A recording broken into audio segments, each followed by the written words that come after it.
माजी मंत्री धनंजय मुंडे यांच्या वाढदिवसानिमित्त सोलापुरात त्यांच्या कार्यकर्त्यांनी अनोख्या पद्धतीने वाढदिवस साजरा करत सर्वांचे लक्ष वेधून घेतले। धनंजय मुंडे यांचे कट्टर समर्थक सनी देवकते यांच्या पुढाकारातून श्री सिद्धेश्वर मंदिर परिसरात 51 किलो लाडूंची तुळा करण्यात आली।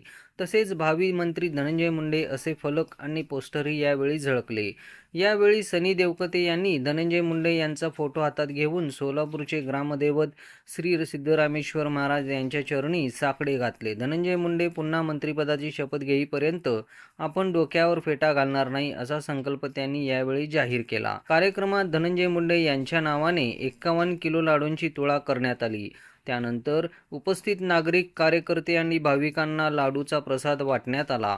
या अनोख्या उपक्रमाची शहरात चर्चा रंगली असून वाढदिवसानिमित्त कार्यकर्त्यांनी धनंजय मुंडे यांच्या प्रती आपली निष्ठा आणि समर्थन व्यक्त केले। नेता काय सांगाल, काय संकल्प केलाय? आज माजी मंत्री धनंजय मुंडे यांचा 91वा वाढदिवस आहे, काय संकल्प केलाय आणि नेमका आज दिवसभर तुम्ही काय करता?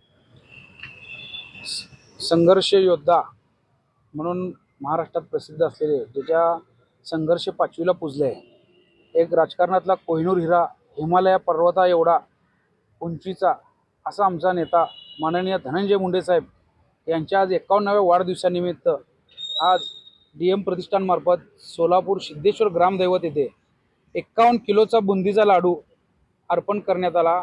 आणि येणाऱ्या काळात धनंजय मुंडे साहेबांना सुख नांदी लाभू दे व त्यांच्या मागचे जे संकट टळू दे, यासाठी मी आपल्या सोलापूरच्या ग्रामदैवताला दंडवत घालून एक प्रार्थना केली की बाबा, माझ्या नेत्यावरचे जे संकट आहे, जे जातीभेदीत निर्माण केलं, त्यांना जातीत टार्गेट केलं, यातनं बाहेर काढून त्यांना येणारे दिवस चांगले मिळो आणि येणाऱ्या काळात त्यांना कॅबिनेट मंत्रिपदाची वर्णी लागो, ह्यासाठी मी स्वतः कुठल्याही कार्यक्रम, कुठल्याही ह्याच्यात फेटा घालून परिधान करणार नाही। जोपर्यंत मंत्रिपद मिळणार नाही तोपर्यंत मी फेटा घालणार नाही, असं माझं एक पण आहे। आणि धनंजय मुंडे साहेबांचं तुम्ही आजपर्यंत बघताय, जेवढं नाव आहे तेवढा त्रास पण आहे। धनंजय मुंडे नाव हे ब्रँड आहे, एक कोहिनूर हिरा आहे। त्या नावाला जपण्यासाठी आम्ही महाराष्ट्रातले सगळे कार्यकर्ते, म्हणजे धनंजय मुंडे साहेबांचे जे कार्यकर्ते आहेत, अहोरात्र कष्ट करतायत। जेवढं ट्रोल होतं त्या ट्रोल कुठं कम होत आहे, ह्यासाठी आम्ही सगळे कार्यकर्ते बघतोय। आणि धनंजय मुंडे साहेबांना जे जातीचं लेबल लागलंय, ह्यातनं बाहेर काढण्यासाठी आज आम्ही सगळेच जण प्रयत्न करतो। आणि येणाऱ्या दिवसात माझ्या नेत्यांना चांगले दिवस येवो ही ग्रामदैवत सिद्धेश्वर चरणी प्रार्थना करतो।